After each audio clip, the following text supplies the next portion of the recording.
Yeah, well, words matter, right? And so what happens is that we have an understanding of certain words, like let's say virtue Mhm, or soul, right? So mhm. let's say a word gets translated as soul. Well, we have this kind of Christianized understanding of what the soul is. Oh, yeah.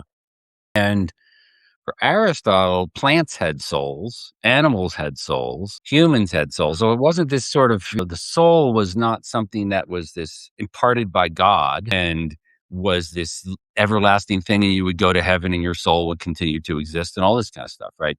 So we have any understanding that we have today of a word like soul or virtue or something like that is tinged with Christianity, which post dates Plato and Aristotle by over 500 years Mhm.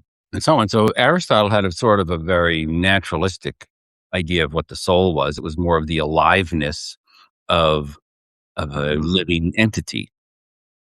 You see, so if you kind of go back to sort of more of a pagan understanding and a naturalistic understanding of what Plato and Aristotle and people like that were up to, you can translate things like I might translate the word psyche, which is the word that psychology comes from, as aliveness instead of soul. Now that gives you sort of a biological, naturalistic understanding of what those guys were talking about, as opposed to this sort of Christianized, spiritualized, understanding of what was going on.